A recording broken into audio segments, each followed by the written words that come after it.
I drive the midnight bus route, but my last passenger isn't human. The midnight shift. I never minded working the graveyard shift. In fact, I preferred it. The world felt quieter after dark, more honest somehow. No crowds, no heat. Just the hum of the engine beneath me and the occasional passenger lost in their own business. But something changed last month. It began on a Tuesday night, or technically a Wednesday morning. 12:04 a.m. to be exact. That's when she first got on. And that's when things started to unravel. Introduction. They always tell you not to pick up strangers on dark roads. But what if your whole job is picking up strangers? Every night, I drive the number 17 midnight route through the industrial part of the city, a forgotten circuit that loops from the edge of downtown to the outer suburbs and back. It's mostly factory workers, drunks, and the occasional college kid who missed the last train. But this time was different. It was the eyes. The eyes told me she wasn't real. Route. The number 17 line is a relic from the 70s. We're not even supposed to run it anymore, but the city keeps it active for some strange reason. Budget hearings always bring it up, and yet it never gets cut. They say a few important donors have interests out near the old yards. I don't ask questions. I just drive. The shift starts at 11:45 p.m. I pick up the keys from the depot, check the tires, sweep the floor for cigarette butts and old wrappers, and start the route at the Eastbrook terminal. There are 11 official stops and 4 request pull-ins. I've done the loop for 6 years now. I know it better than my own street. That night everything started normal. A woman with a shopping cart full of aluminum cans got on first, then an old man who smelled like rust and carried a duffel bag that jingled. Nobody talked. Just the shuffle of feet and the hiss of the doors. By the time we reached Crenshaw and 81st, it was just me again. The city lights dimmed behind the industrial zone, and the road straightened into that long stretch with nothing but warehouses and train tracks for miles. That's where she appeared. The passenger. She didn't flag me down. That's what I remember most clearly. She was just there, standing at stop number 9, next to a flickering street lamp that I know hasn't worked in years. Her figure was still at first, so still I thought she might be a mannequin, or worse, some kind of prank. She was dressed in a long gray coat that looked soaked at the hem, like she'd been walking through puddles.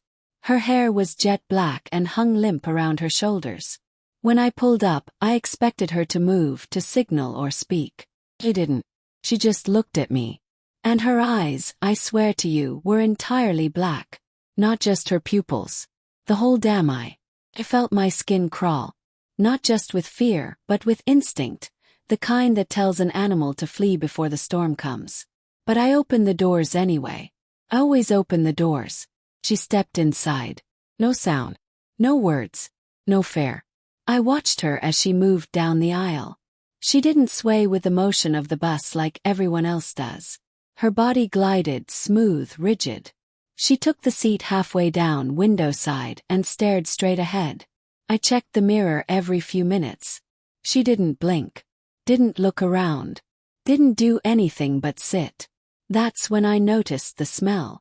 It was faint at first. Metallic like old coins and burnt copper. Then stronger. Like rotting flowers and wet soil. I coughed, lowered the window. It didn't help. Signals and static. I radioed dispatch to report a possible malfunction, just as an excuse to speak to someone honestly. But all I got was static. That never happens on this route. I tried again. Nothing. No voices. No beeps. Just a low, droning hiss that didn't sound entirely electronic. And then the lights flickered. Not just the bus lights. Street lights. Billboards. Everything outside dimmed for a moment, like the entire block dipped into a blackout, but only for a heartbeat. When the lights came back, she was sitting 3 seats closer to the front. I hadn't stopped the bus. She hadn't moved. But she was now just a few feet from me. I gripped the steering wheel tighter. My palms were slick. My mouth dry. The copper stench filled the cabin like fog. I looked up in the mirror again. She was smiling now. Just barely. A twitch at the corner of her mouth. The kind of smile you see in a nightmare. A detour. We reached the final turnaround loop at 12:41 a.m. No other passengers. Just me and her. I stopped the bus and opened the doors. "Last stop," I said. She didn't move. Waited. "Ma'am." I tried again. Still nothing. Then she turned her head toward me slowly, like her neck had never moved that way before. Her voice was soft, almost kind. "You skipped a stop." "I what?" I frowned. "You skipped the 12th stop," she said. "There is no 12th stop," I replied, trying to keep my tone firm. "The route ends here." She tilted her head as if studying me. Then she said something I didn't understand. Sounded like a name. Or maybe a command. Whatever it was, the engine died. Just cut off. Like someone yanked the power cable out of the universe. I turned the key. Nothing. Lights dead. Radio static. Phone no signal. I was about to get up when I heard it. The sound of breathing behind me. Heavy. But not hers. I turned around. She was gone from her seat. The back door creaked open by itself. And from the rear of the bus, footsteps. Low. Bragging. Something was coming toward me down the aisle. I didn't wait to see what it was. I kicked open the emergency door and ran into the night. Off the map. I didn't stop running until my lungs were on fire. When I looked back, the bus was still there. Parked. Silent. And empty. I found myself near a chain-link fence that bordered an old freight yard. No lights. No traffic. No city noise. Just the buzz of faraway power lines and the wind brushing against rusted steel. My phone still didn't work. Neither did the emergency radio clipped to my jacket. I wandered the area for almost half an hour before I saw headlights in the distance. A taxi. I flagged it down, and to my surprise it stopped. The driver didn't ask questions. He just nodded and drove me back to the depot.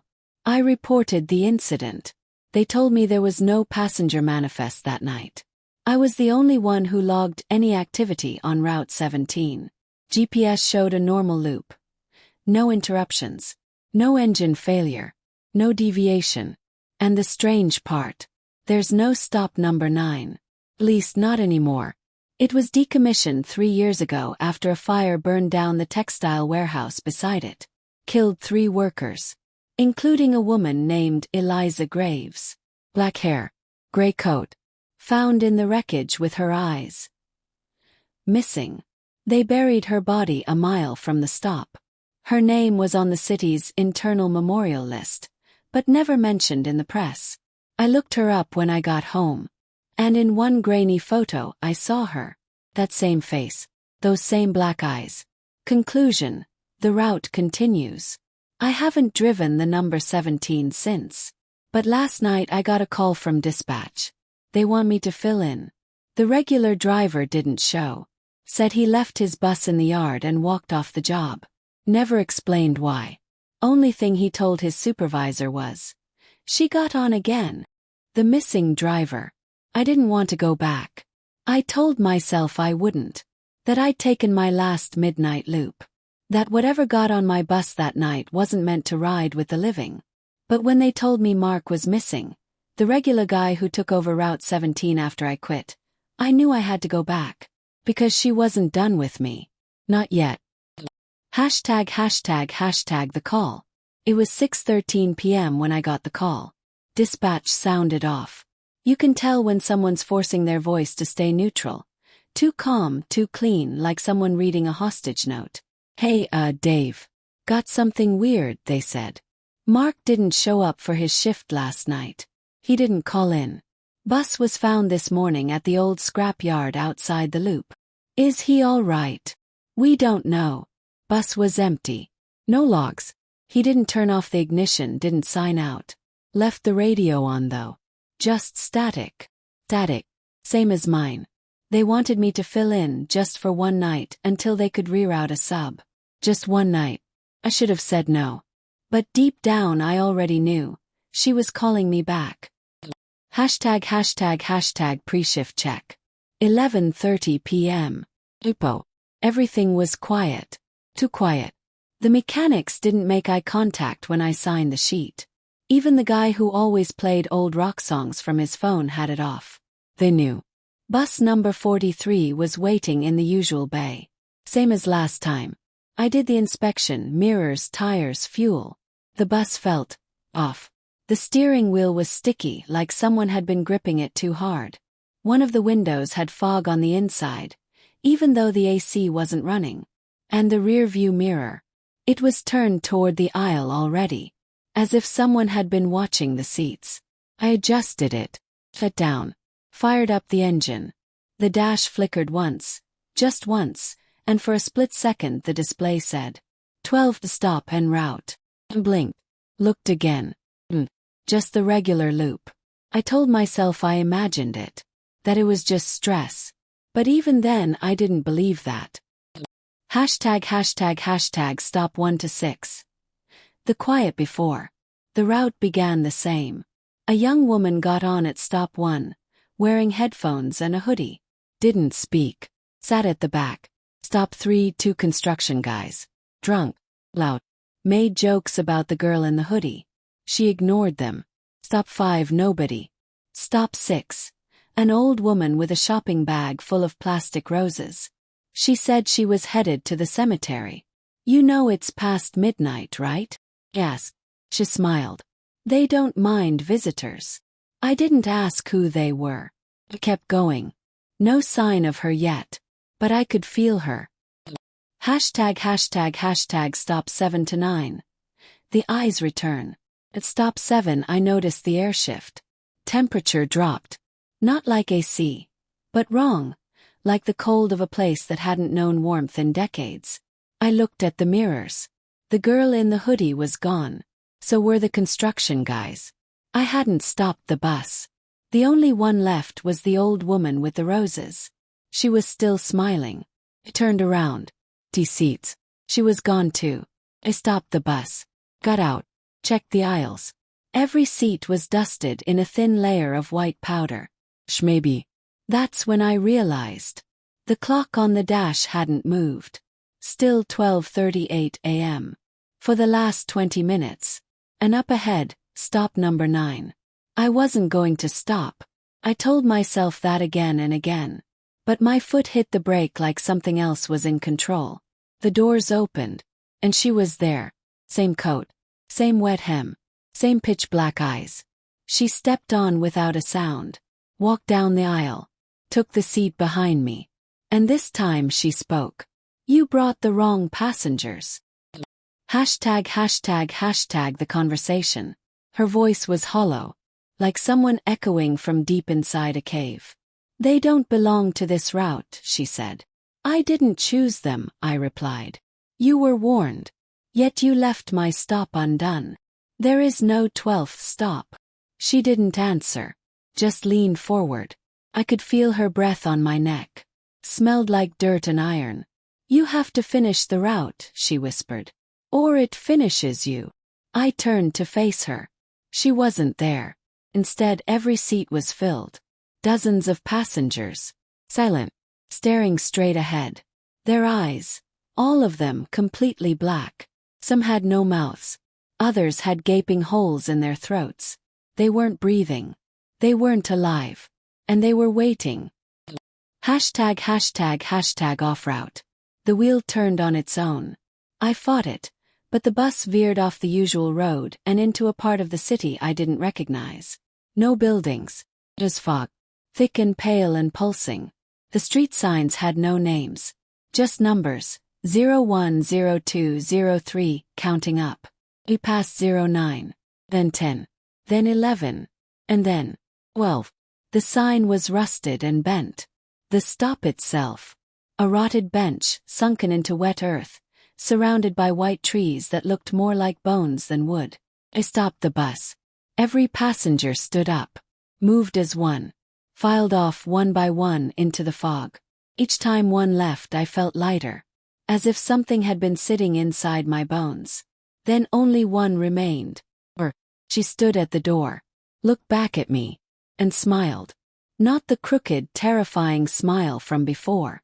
It was sad. Almost human. You've delivered them, she said. Then she stepped off the bus. #### the real route.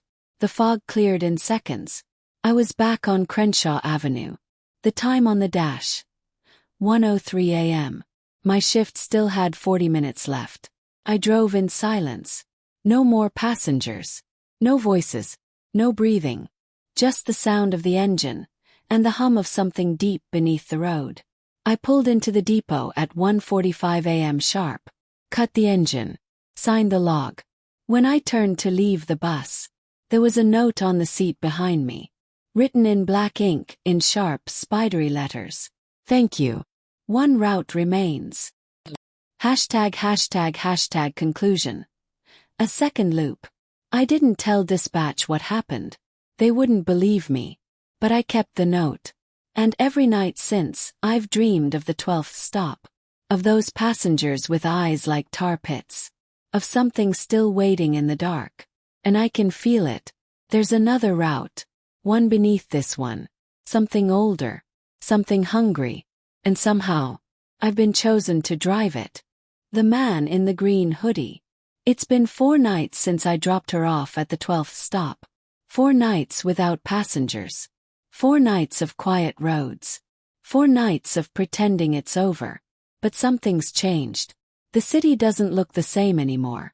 I see empty streets where there should be traffic. Shadows stretched too long under street lamps. Whole buildings seem to vanish when I blink. And the bus. The bus hums louder than it should, like it's remembering something I don't. Then last night, he got on. The new passenger. Up 4. Jefferson and Low. It's usually dead at that hour. Just a junkyard across the street and a gas station that's been out of service since 2016. But at 12:09 a.m., a man appeared under the flickering lamp post. I almost missed him. He was wearing a green hoodie with the hood pulled low, hands stuffed into the front pocket. He didn't move until I opened the doors. Then he stepped on, dragging one foot behind him like it was heavier than the other. His head was down. No words. He walked to the very back of the bus, sat in the far right seat, and turned to stare out the window. Kept checking the mirror. He never looked up. Never moved. But I couldn't shake the feeling he'd been waiting there. Not for the bus. For me. Asterisk. The journal. I found a notebook under my seat during the next stop.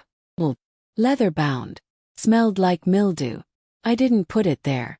None of the depot crew would have left something like that without saying. I flipped it open during a red light. The pages were filled with tight, frantic handwriting. Some entries were smudged, like whoever wrote them had been shaking. Here's the first one I read. April 19, 1998. She got on again. Same seat. Same eyes. I thought I followed the rules. I even burned the salt under the back tires. But she knew. She always knows. I think I'm being pulled deeper into the loop. There's something under the route. Something buried in the asphalt. I hear it humming at night. Like a heartbeat. Another entry. May 3, 1998. He warned me in the mirror. Said not to look too long. Said she wasn't the last passenger. Only the first. The last page had a simple line, scrawled over and over. Don't speak to the man in the green hoodie. Stop 7. The smell. The copper scent returned at stop 7. Metallic. Burned at the back of my throat. It got stronger as the doors opened and a woman stepped on. Maybe mid-30s, business suit, briefcase, perfectly normal except for her eyes. She wore sunglasses. At 12:27 a.m.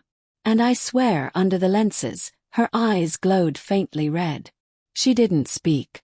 Just nodded once, sat near the front, and opened her briefcase. Inside, nothing. Or maybe too much nothing. When I glanced over, it looked like a black hole had been stitched into the lining. Like the inside of her case was swallowing the seat. She sat with it open on her lap, as if waiting to catch something. The man in the green hoodie didn't look up. But I could feel it. They knew each other. Or maybe they were both waiting for something else. Mid-route distortion. At 12:39 a.m., the road changed. Literally. The lines on the asphalt began to shift, bending, curving in slow, impossible spirals. I blinked and they were back to normal. Then gone again. My GPS spun like a broken compass. The screen flashed red and displayed. No path found. You should not be here. Turn around. I didn't. Because I couldn't. The steering wheel fought my hands like something was pulling it forward. The woman with the briefcase began to hum. The song was slow. Well, it sounded like a lullaby but in a language I'd never heard. Syllables twisted and reversed, like someone singing backward through a throat full of gravel. And the man in the green hoodie. Well, perfectly still. Except now / he was smiling. ### emergency brake. At 12:44 a.m., the bus screeched to a stop on its own. No stop sign. No intersection. Just a stretch of forest that shouldn't be there. Checked the mirrors. Empty road. No buildings. The map said I was on Crescent Boulevard, but Crescent hasn't existed since they demolished it to make way for the mall in 2009. And right outside the window, door, standing by itself. No walls, no frame, just a black wooden door in the middle of the road. And the handle, it was turning. ### the entity. I turned to the passengers. The woman with the briefcase was gone. But the briefcase was open on the seat. The man in the hoodie was finally looking at me. And he had no face. Just skin stretched where eyes, nose, and mouth should have been. Like wax melted and molded into a blank expression. But I could hear him speak. Not aloud. In my head. Asterisk. Asterisk, if you open it, you have to drive them all back. Asterisk. Open what? I whispered. He pointed to the briefcase. I looked inside. It wasn't empty anymore. Inside was a pile of tickets. Old, yellowed, stamped in red ink. Each with a name and a time. Some of them matched names I remembered. Passengers I'd driven before. Passengers who vanished. Who never got off. Some names were scratched out. One ticket, the last one, had my name. And under it, the time. Now. ### choices. I slammed the briefcase shut.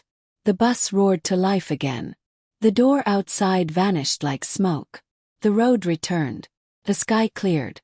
And the man in the green hoodie stood up. He walked down the aisle, his faceless head tilted toward me. He held out a ticket. My ticket. And behind him, every seat on the bus began to fill.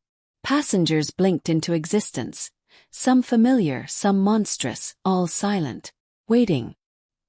He leaned close to the driver's seat and whispered, though he had no mouth. Asterisk, you've been hired again. The second route begins at midnight. Asterisk. Then he stepped off the bus. And so did everyone else. ### alone again. I pulled back into the depot just before 2 a.m.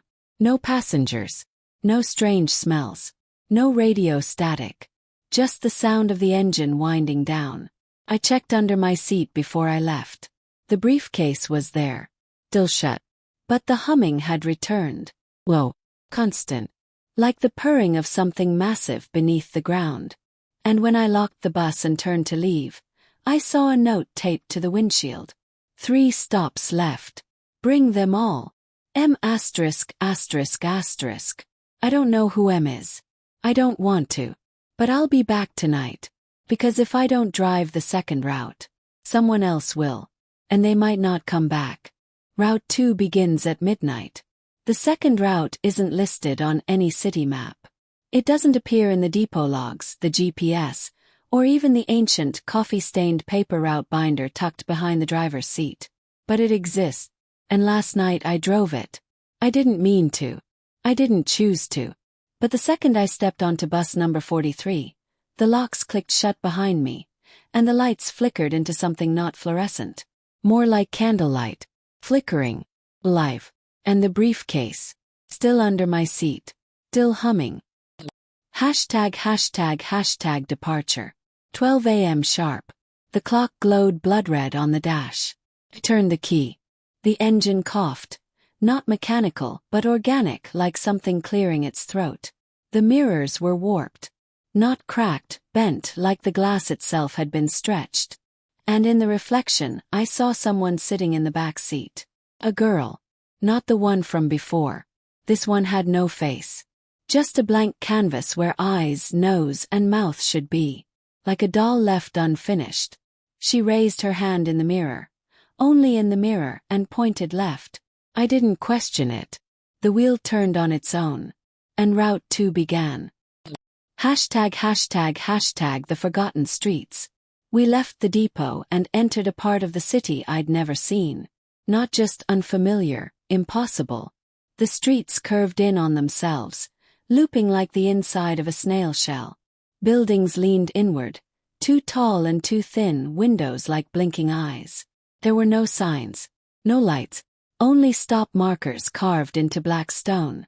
And each one pulsed as we passed, like they were breathing. I slowed as the first stop came into view.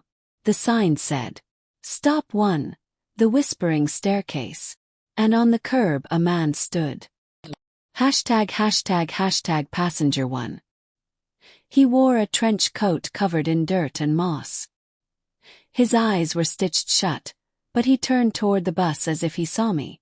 His left hand held a mirror. His right held a leash, but nothing was attached. Open the doors.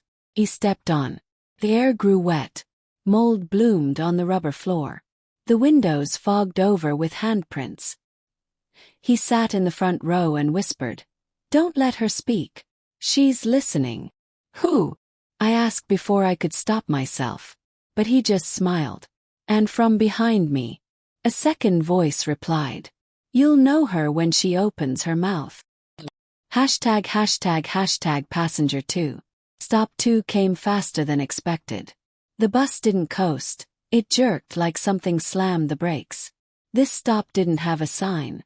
Just a white room suspended in blackness. No walls, no sky.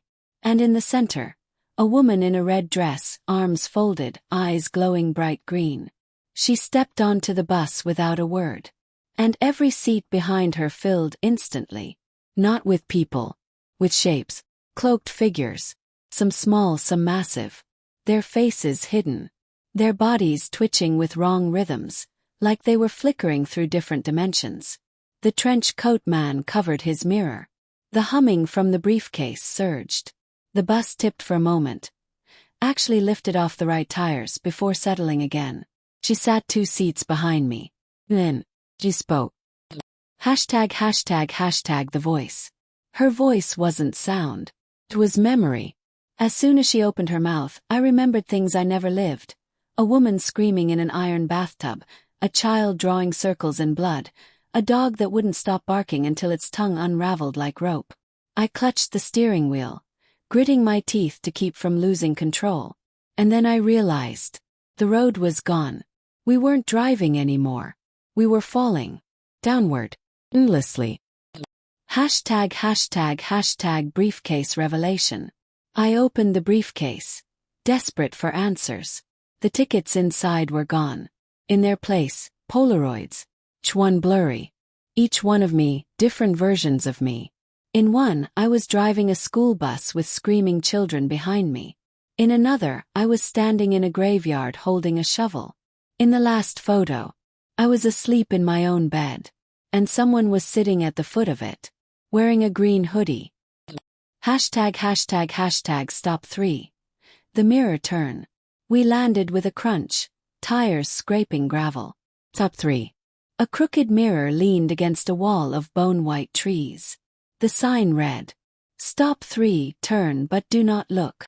But I looked anyway. Because I'm human. And what I saw made my breath catch in my throat. The bus was full of me. Dozens of versions of myself. Some scarred. Some burned. One missing a face entirely. All staring at me. Some grinning. Some crying. All mouthing the same word. Drive. Hashtag the passenger with no shadow. A final figure boarded at stop 4. No stop sign. Just darkness, a tunnel with teeth. She stepped on slowly barefoot, her skin pale blue like deep water. She left no shadow, no reflection. And when she walked past the mirror-faced man, his glass cracked. She sat beside the woman in red, and the two smiled at each other. That's when I realized they weren't separate. They were parts of something whole. And that whole thing, it was climbing inside the bus. #### collapse. The bus began to shake. The windows bled. Literally. Red droplets slid down the inside of the glass. The ceiling cracked open and a black sky poured through, raining something like ash and feathers. Passenger voices layered over each other in whispers. *, she's coming. *, you opened the case. *, we're already inside. I tried the emergency brakes. They screamed. I tried the door release. They melted. And then the woman in red stood up. She walked toward me slowly, one hand raised. Her mouth opened, and I saw inside her. Not a throat, not teeth, but a long, spiraling stairwell descending into forever. *. She said one word. *, deliver. ### the return. Blinked. And we were back at the depot. Bus empty. Clock blinking 2:17 a.m.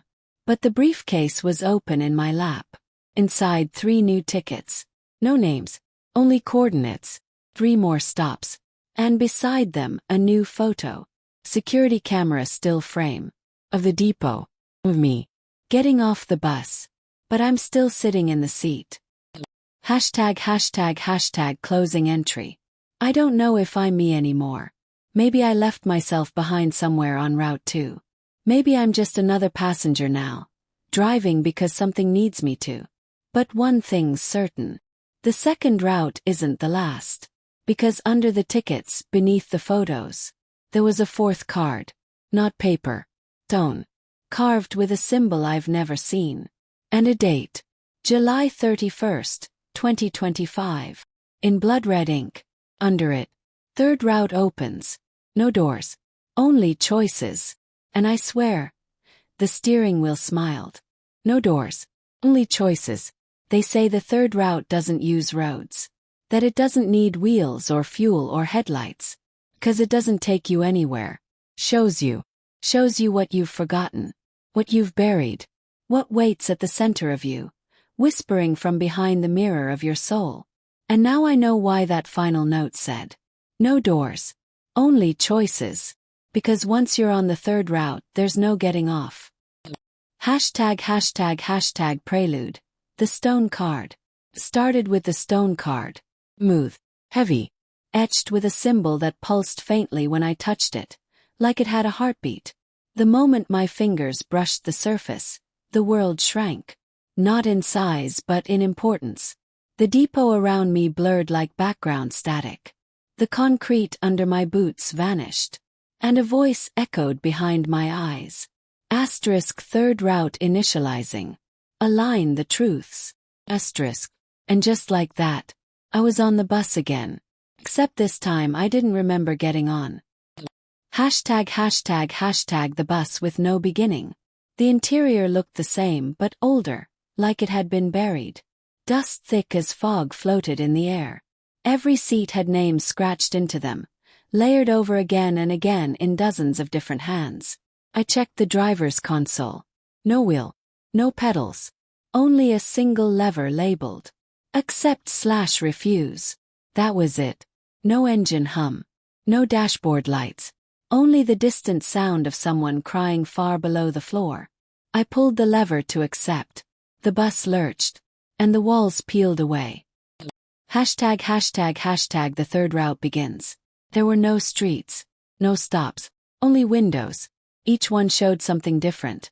Not scenery but memories. Not mine. The first window showed a woman burying something small in a shoebox behind a trailer home. She was sobbing. The sky was the color of rust. Her shadow moved on its own. Second window. A man sitting in a locked bathroom, whispering apologies to a severed hand floating in the sink.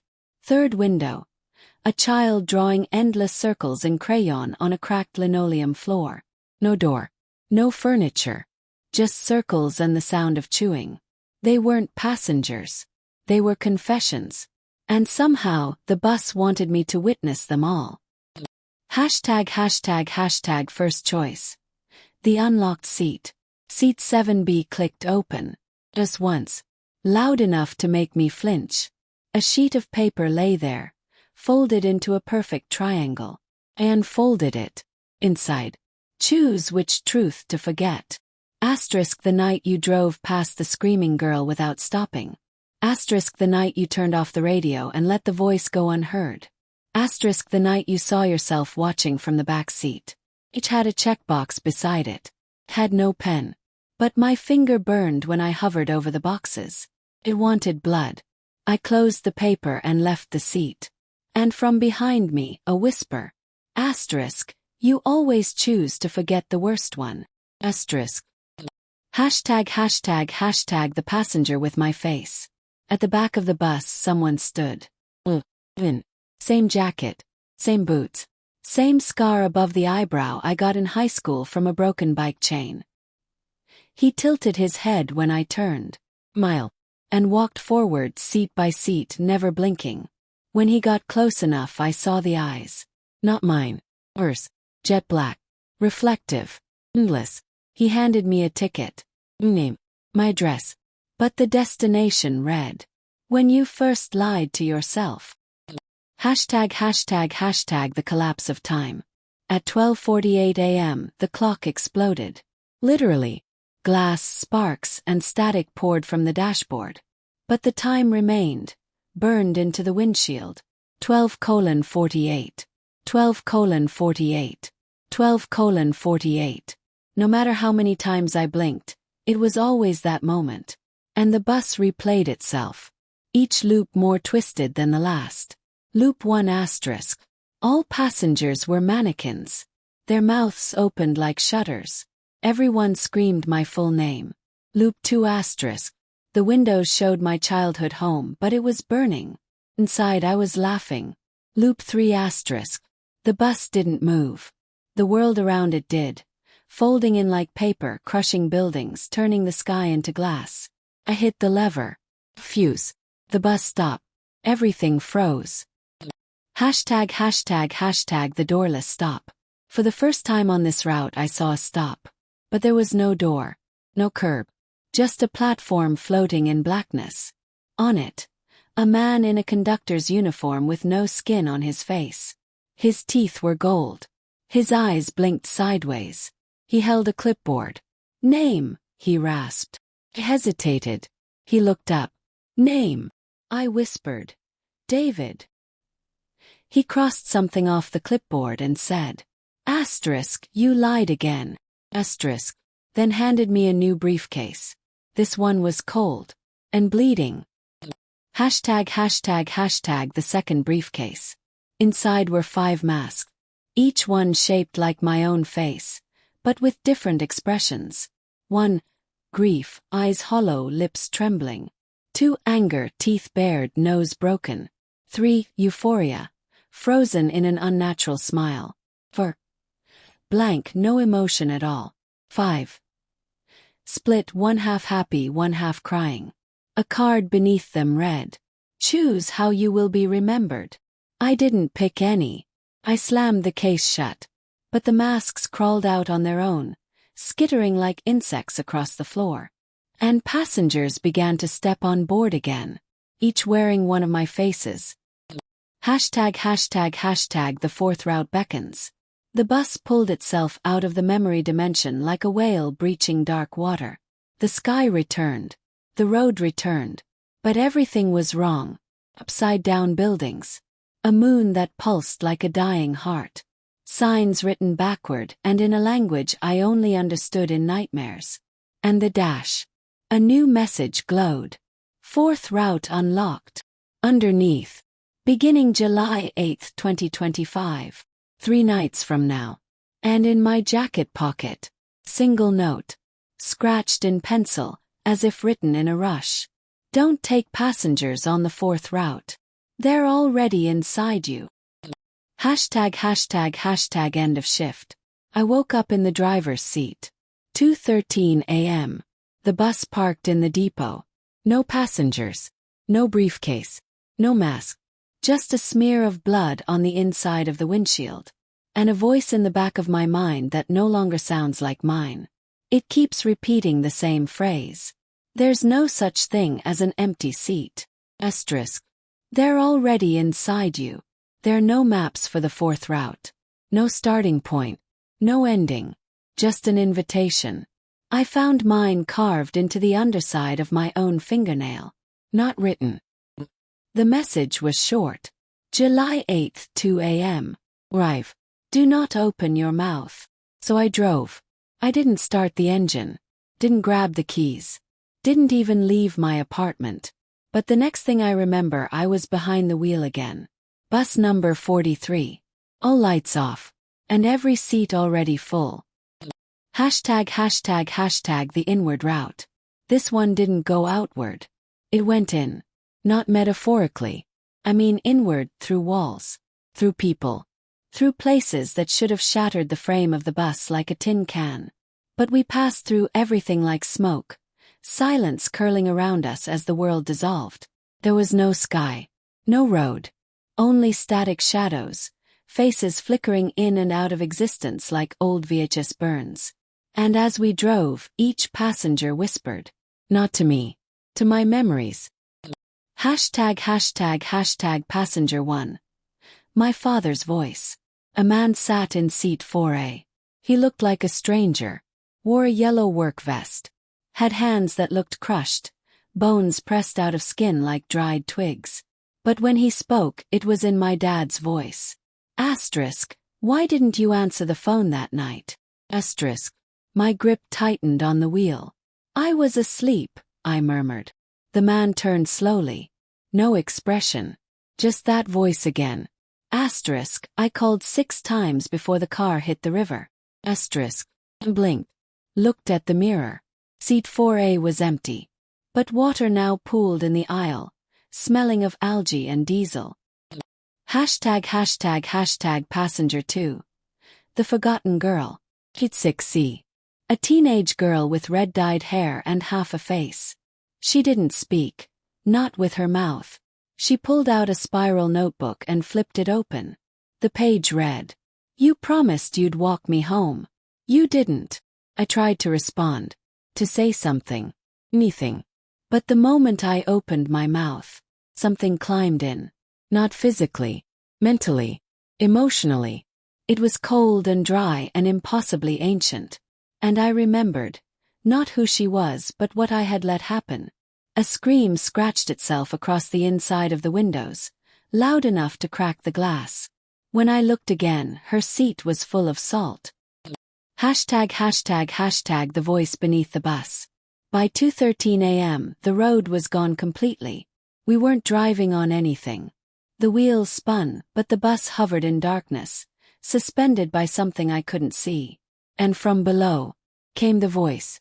A low, gurgling thing that sounded like it was speaking through water and gravel. Asterisk. You are not the first. Asterisk. Asterisk. You are not the last. Asterisk. Asterisk. But you are the only one who smiled. Asterisk. I didn't remember smiling until I saw the dash camera. And there I was, grinning ear to ear, unblinking, like something inside me had taken the wheel a long time ago. Hashtag stop 1. The Inside Out station. It looked like a subway stop, but inverted. Walls on the outside, tracks on the ceiling, benches suspended like hanging teeth. A single man stood waiting, covered in eyes. Dozens of them. Blinking all over his body, even under his nails. He didn't speak. Just held up a hand. In it a bus token. But not metal. Flesh. Still warm. He boarded. And every eye turned to face me. Then, in perfect unison, they blinked. Once. And the bus began to fill with smoke. Hashtag the fog inside me. It wasn't fog. It was me. Memories I'd buried. Thoughts I'd denied. Desires I'd starved into silence. They flowed out of the vents and into the seats, taking shape. Not human but almost. Some wore my skin. Others had my voice. One looked like a version of me that had never left his hometown. One looked like the me who never got off the first route. They all stared. Then whispered in overlapping voices. Drive. Or become one of us. Hashtag the passenger who breathed my name. Seat 10D. Empty until now. And then someone slid into it like smoke folding into itself. I couldn't see them. Only feel them. Like gravity. They leaned forward and whispered. Not in a human voice but in breath. My full name. All of it. Even the middle one I've never told anyone. David Allen Cross. You left the door open. What door? Asked. And they answered with a sound I'll never forget. The squeak of hinges opening inside my skull. And the cold that followed. It came from behind my eyes. Hashtag stop too. The Hall of Mouths. The bus stopped again, not by my doing. We were inside a tunnel. Walls made entirely of mouths. Hundreds. Thousands. All shapes. All sizes. They didn't speak. They breathed. In perfect rhythm, in and out like lungs waiting for a command. The eyes-on-skin passenger stood and stepped off the bus. As he did, the mouths began to laugh. All of them. Once. And on the floor of the tunnel, written in bone. One route left. It drives itself. Hashtag end of the fourth route. The bus dropped. No warning. Just a plummet into nothing. I braced myself. But we never hit the ground. We landed inside a room. Perfectly square. Mirrored on every surface. I looked around. Dozens of me. Each one different. Some looked frightened. Some furious. Then I saw one smile. And I remembered the voice. You are the only one who smiled. Because deep down some part of me knew. I've been driving toward this my whole life. Hashtag arrival. When the bus parked itself, I didn't open the doors. There weren't any. Only silence. I stepped off into nowhere. And behind me, the bus closed its eyes. That's what it looked like. Like the lights dimmed the way a dying animal blinks for the final time. A note waited at my feet. Charcoal on canvas. Final route begins July 12th. All passengers return. Including you. Hashtag back in my apartment. I woke up in my bed. TV static on the screen. My shoes still wet. Briefcase by the door. Inside, only one thing. Black as obsidian. Heavy. Cold. Wrapped in twine and human hair. And a sticky note on the lid. Your turn to ride. Your turn to ride. I always thought I was the driver. Even after the first route. Even after the 12th stop. Even after the faceless man and the red-dressed woman and the tunnel of mouths. But last night, I wasn't behind the wheel anymore. Because the final route doesn't need a driver. Needs a passenger. And that's what I've become. Hashtag the ride begins. It started at exactly 12 a.m. July 12th. I didn't fall asleep. I didn't black out. One moment, I was sitting at my kitchen table, holding the obsidian key. Next, I was in seat 7B. The same one that unlocked the paper asking me which truth I wanted to forget. This time it didn't ask. This time it remembered for me. Hashtag the bus is alive. Bus number 43 was moving. No one at the wheel. No steering column at all. Just a flat dashboard with one glowing word pulsing red. Remember. Around me, the bus groaned and shifted like it was breathing. The floorboards rose and fell subtly like lungs beneath my feet. I tried to stand. The seat belts wrapped around me on their own. Not like straps. Like fingers. Hashtag the other passengers. They weren't strangers anymore. Not this time. C2A, my old dog Charlie. The way he looked before I hit him with the car when I was 17. I told everyone he ran away. Seat 5C, Ms. Ramona from down the hall. The one I didn't help when I heard her fall. He'd ate me. Not a reflection. Not a version. Me. Dressed in the same clothes I wore 2 days ago. Eyes wide. Whispering something I couldn't quite hear. I was shaking his head violently, mouthing. Don't answer. Answer what? Then the intercom clicked on. Hashtag, the voice from the ceiling. It was my voice. But older. Tired. Fractured. Echoing like it was recorded through a tunnel made of bone. Hello David. Welcome to the final route. Tonight we ride through every answer you've ever avoided. You will see things. You will remember things. And you will not survive unchanged. I tried to scream. The seatbelt tightened. My ribs groaned. And the window beside me blinked open like an eyelid. Outside was not a street. Hashtag outside the bus. I saw my first apartment. The night I came home and saw the red light on the answering machine blinking. The one I never pressed. In the window of the apartment across the street, a woman screamed silently, banging against the glass. I remembered her now. Her name was Lauren. She was missing for 6 days before they found her. She called me that night. I didn't pick up. I watched the scene loop over and over, like a cursed film reel. And the bus sped up. Hashtag, the questions begin. Every light above each seat flicked on. Passengers began turning one by one, facing me, speaking in perfect sync. Where were you that night? Then silence. The window changed. A hospital hallway. My brother lying on the floor. Lone. Phone just out of reach. My phone full of missed calls I never checked because I needed space. Why didn't you answer? Seat 8F. My double began weeping. Not quiet tears. Sobbing, gut deep. Wreck. I looked away. And the window whispered. Look back. Hashtag stop 1.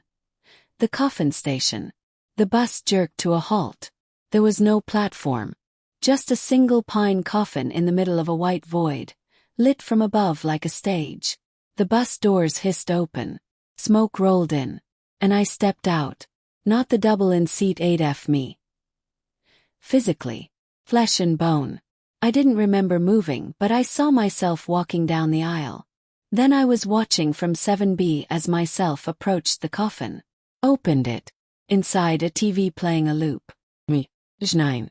Laughing as I poured bleach into a neighbor kid's lunchbox because he called me a name. I was punished. But I never admitted I enjoyed it. Hashtag the passenger of all my names. The seat beside me groaned. Someone sat down. A girl. About 12. Wearing my old middle school uniform. She looked at me and grinned wide. Wrong. I'm what you would have been if you'd told the truth more. I tried to speak. But my voice was taken. My mouth moved but no sound came. No, she said. You had your turn at the wheel. Now you ride. She held up her hand. In her palm, a spinning dial with symbols I didn't recognize. Some looked like letters, others like teeth or bones. She spun it. The lights went out. Hashtag darkness on board. When they came back, the bus was upside down. Literally. We were still strapped to the seats. Gravity reversed. Windows now looked down into a pit of red fog. Above us, the aisle had become a ceiling of faces. They stretched and moved, trying to escape the surface like drowning victims beneath ice. One of them had my eyes. Another had my mother's. And then they all screamed. Once. Until the bus flipped back. And a new message blinked on the dash. Next stop, the real you. Hashtag the last mirror. We arrived at a final stop. A room with no walls. Just a single mirror mounted in the air. I was pushed from my seat. Not by hands, by intent. I walked down the aisle. The other passengers stood as I passed. All versions of me. Laughing. Bleeding. Clapping slowly. Mocking. I stood before the mirror and saw nothing, just static. Then a face emerged. The very first passenger, soaking wet, black eyes, smiling like she had been waiting for this moment all along. She placed a hand on the glass. So did I. And she whispered, "You're not the driver. You never were." Then the glass cracked. The awakening. Gasp. Woke up on the sidewalk outside the depot. Sun rising. Hands shaking. Mouth dry. Still holding the obsidian key. Only now. It had changed. Where before it was solid, now it had teeth. Little sharp ridges like molars and fangs. And carved along the edge. One final night remains. Under it, burned into my palm where the key had rested. July 14th. Full route. Everyone boards. The full route, everyone boards. July 14th, 12:00 a.m. No alarm. No sleep. No preamble. I just woke up standing outside bus #43. Engine purring. Doors open. Lights off. And carved into the pavement beneath my feet. The full route begins. Every seat. Every soul. This time I wasn't holding the obsidian key. It was already in the ignition. But something else was in my pocket. A manifest. List of names. And not just human ones. The manifest. Written in charcoal across yellowed vellum. Crisp. Still warm. At the top, in bold. Manifest for route. The convergence. The names weren't familiar. Not all of them. Some were people I'd failed. Others were me, alternate versions. And some weren't names at all. The woman in red, sectioned. The passenger with no mouth. Split me, eyes removed. Route 1, echo remnant. The voice from below, in transit. Salt bag twin. The original driver, caged. And one, written at the bottom in shaking ink. David Allen Cross, open seat condition. Underlined 3 times. I didn't know what open seat condition meant. But I was about to find out. Departure. 12:04 a.m.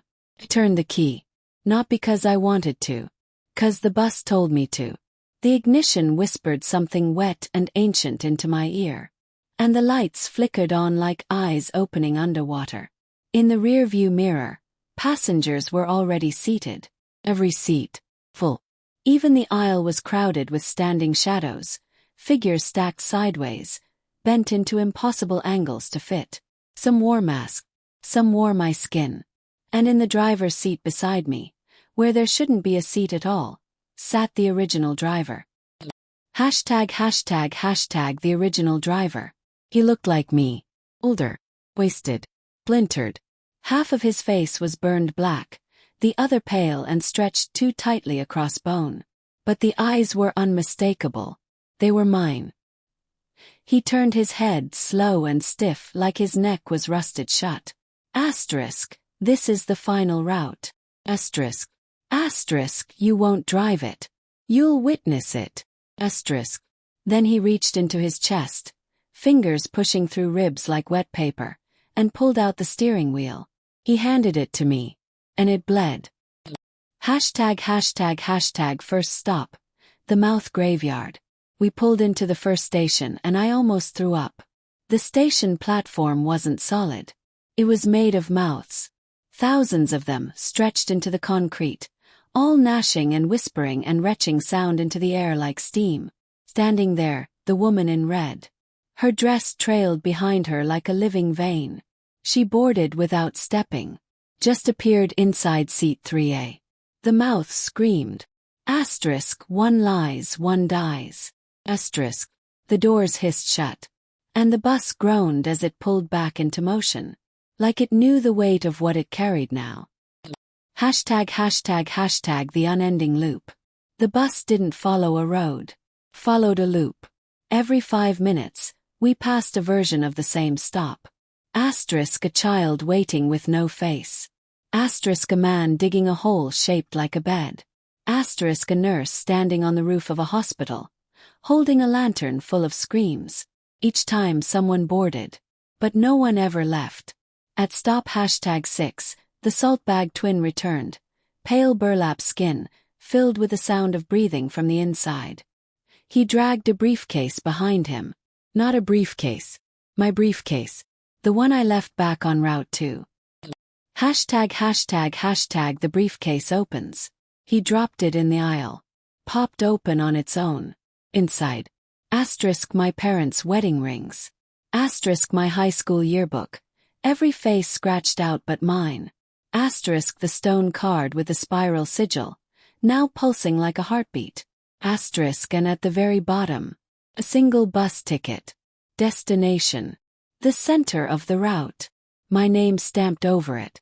Not type. Branded. The ink hissed. And every light on the bus died at once. #### into the core. The bus dropped. Straight down.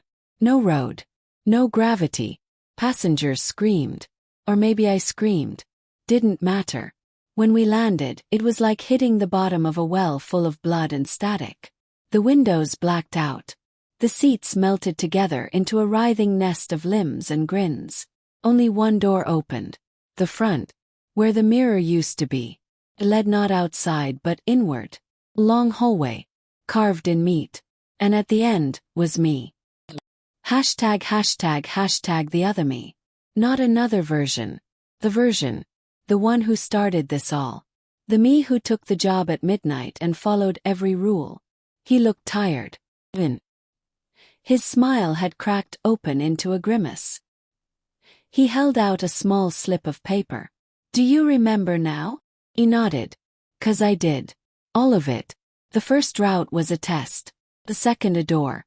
The third a confession. The fourth a mirror. And this one. This is the payment.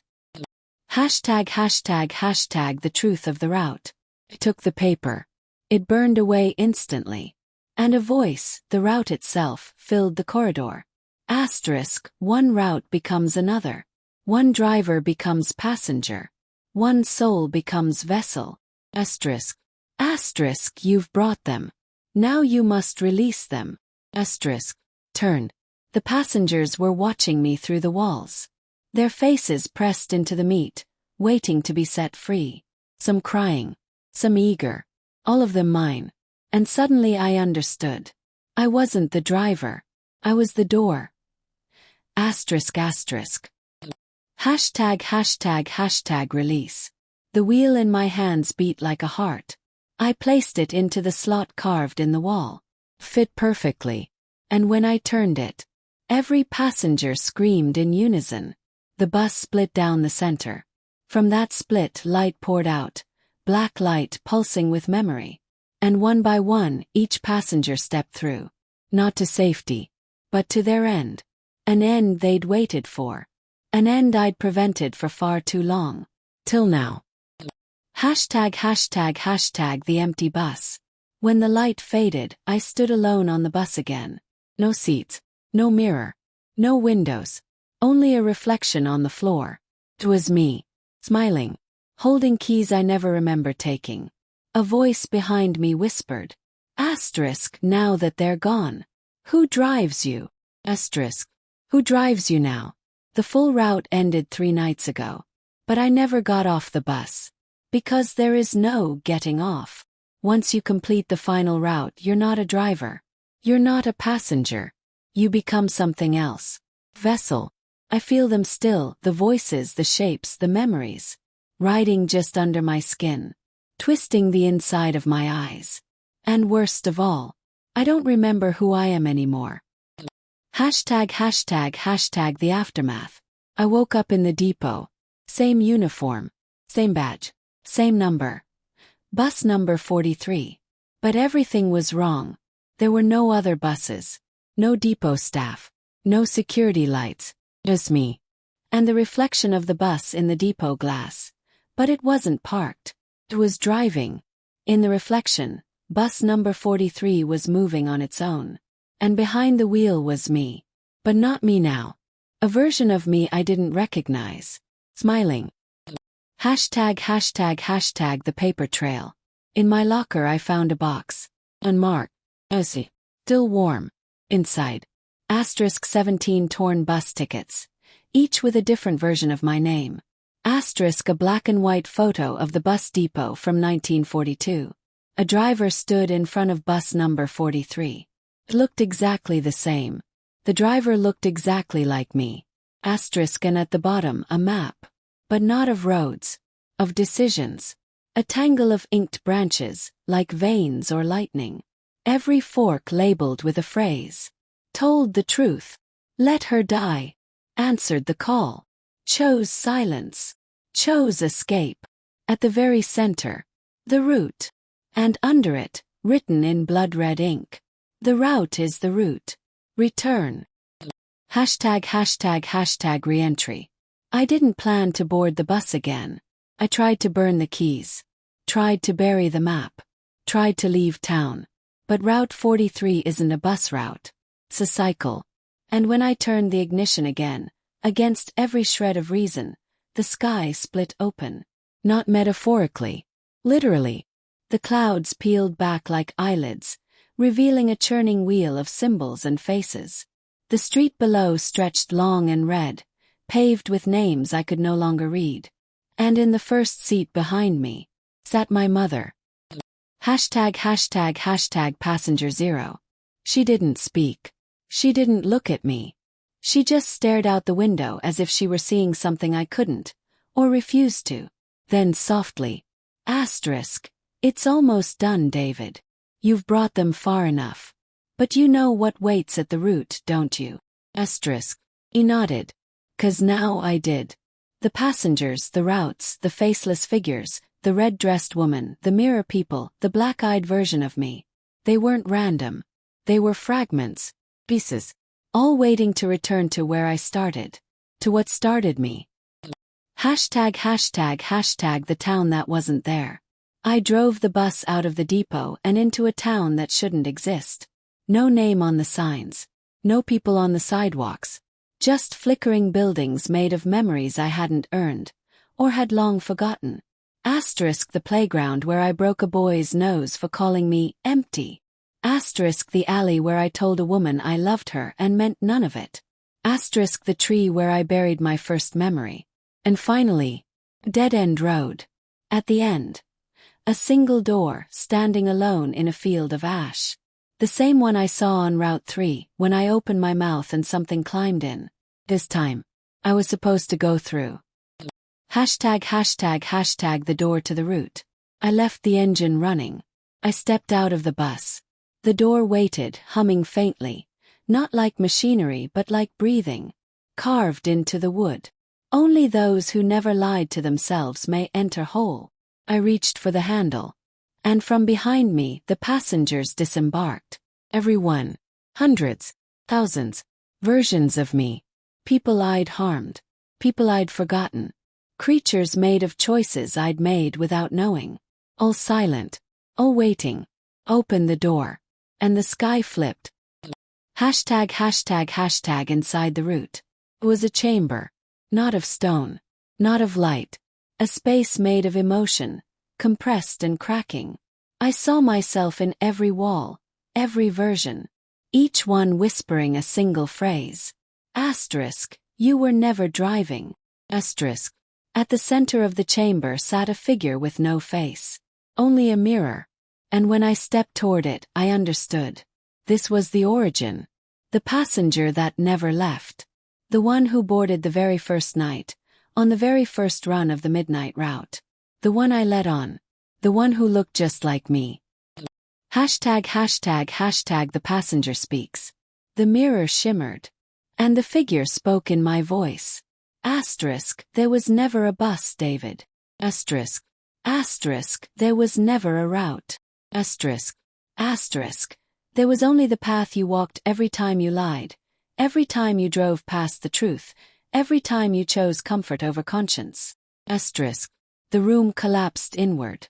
Fell into myself. Hashtag the real route. I woke up back on the bus. No passengers. No route. Just a ticking sound beneath my seat. I reached under. Found a watch. Not mine. Its hands weren't moving forward or backward. They were spinning sideways. When I looked up, I wasn't alone. Every seat was full again. Not with people, but with choices. Tangible. Breathing. Waiting. And on the dash. Final stop. The end of the driver. Asterisk final stop. The end of the driver. Asterisk. That's what the dashboard said. Not a destination. Not a time.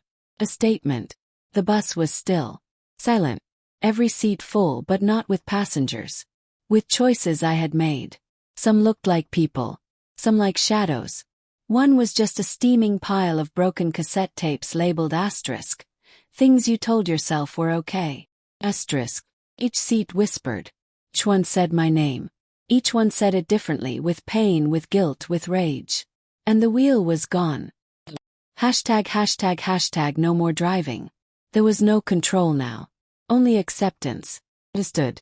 The bus didn't resist me this time. No seatbelts. No hands. No backwards moving gravity. The aisle stretched farther than it should have. Farther than it ever had. The windows showed static. The lights buzzed. And in the very back, where no one ever sat, even on the full route, was a door. Black wood. Brass handle. And a message scratched into the wall beside it. Only one of you may leave. Hashtag hashtag hashtag the final passenger. Open the door. Inside wasn't a room. It was a mirror. But it didn't reflect me. It reflected the passenger. The one who started this. The one who'd boarded every time I let them. Wearing my face. Sitting in the last row. Whispering to me when I wasn't listening. They stepped forward. And I stepped back. But there was nowhere to go. The mirror became a window. Then a wall. Then the floor. And I was inside it. Hashtag hashtag hashtag I am the passenger now. They took my seat. The bus rumbled to life. The dashboard lit up. Route restarted. Cycle hashtag 44. I screamed. Pounded the glass. No one heard me. Outside the window of the bus, I saw my life pass in reverse. Asterisk the depot collapsing in on itself. Asterisk the face of the red-dressed woman. Smiling beneath the surface of water. Asterisk my own hands letting go of the steering wheel. Asterisk my childhood home on fire. Asterisk the stop sign I never obeyed. Asterisk the child I didn't see. I was just watching now. Passenger. Hashtag hashtag hashtag the route moves on. Time stretched. Bent. Collapsed. The bus no longer followed roads. It followed truth. The truths I'd run from. The truths I'd shaped into stories. Each time I thought I was helping someone. Each time I thought I was saving myself. I was only driving deeper. And now, the seat I once called mine belonged to someone new. Hashtag hashtag hashtag the new driver. I saw her in the mirror. Young. Eager. Brighted. Sitting down behind the wheel like it meant something. Like it was just a job. She turned the ignition. The bus shuddered. And I whispered, without meaning to. Asterisk, don't let her on. Asterisk. But of course she will. We all do. The route demands it. Hashtag hashtag hashtag final manifest. Carved into the interior wall of the bus, now only visible from inside the glass where I sit trapped, are the names of every driver who's ever come before me. Some are scratched out. Some are circled. Mine is still fresh. But beneath it, a new name is slowly appearing. And beside it, the same phrase over and over. Drive. Confess. Become. Return. Drive. Confess. Become. Return. Drive. Confess. Become. Return. Hashtag hashtag hashtag epilogue. Midnight again. If you're watching this, if you're reading this, if you've ever ridden a midnight bus and wondered why the lights flickered when you got on, why the driver never made eye contact, why the radio cut out when the fog rolled in, it's because they were waiting for you. We all are. Because the route never ends. Just needs a driver. And every time someone says yes, one more seat becomes available. So tell me, When you see a bus rolling by at 12:03 a.m., will you wave it down? Or will you remember my face in the mirror and run?